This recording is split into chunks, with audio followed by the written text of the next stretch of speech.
Eu estava apenas cumprindo ordens. Eu não posso me responsabilizar pelo que aconteceu. Quantas vezes vocês já ouviram essa frase? Aposto que muitas. Olá, meu nome é Felipe Gonçalves Guimarães e neste vídeo irei conversar com vocês sobre uma figura muito importante para a psicologia, Stanley Milgram. Para quem não conhece, Milgram nasceu em 1933 em Nova York e ele se tornou um ambicioso psicólogo que desejava deixar sua marca na história da psicologia. E essa ambição o conduziu à experiência de Milgram sobre a obediência à autoridade pela Universidade de Yale, que curiosamente é a mesma que ele se formou. E é nesse experimento que eu vou entrar mais a fundo nesse vídeo. Bom, é um experimento que retrata a obediência à autoridade. Mas o que fez ele levar ele a pensar nesse experimento e querer realizar esse experimento?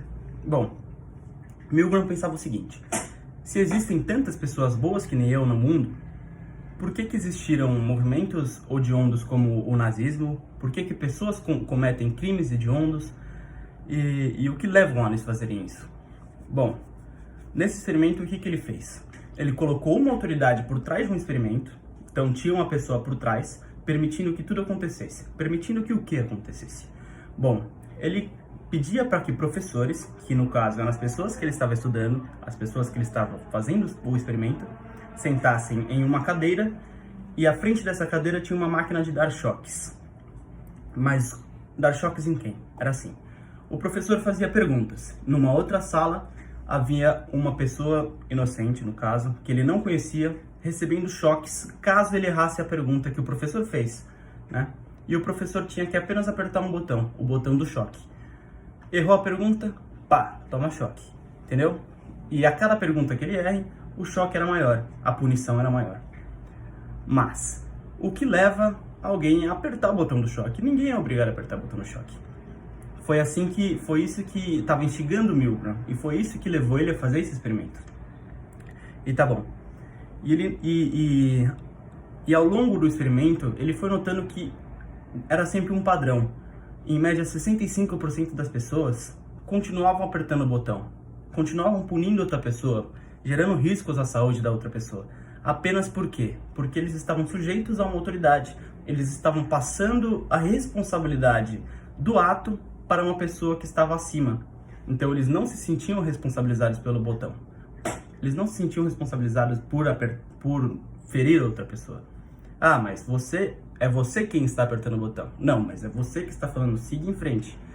Inclusive, durante o experimento, ouvia-se os gritos da pessoa sofrendo com os choques. O que é interessante, né? Então, o que ele concluiu? Bom, Milgram concluiu que o ser humano é suscetível à obediência quando está sendo cobrado por uma autoridade. E alguém acima dele, no caso do experimento, recebia a responsabilidade do ato. Então, o que quer dizer? Que apenas 35% das pessoas, em média, não cometeriam esse crime, mesmo passando a responsabilidade a outra pessoa. Eles botariam a mão na consciência. Apenas 35%, o que é curioso, não é mesmo? Mas tá bom. Mas o que ele concluiu acerca dos nazistas que eu falei?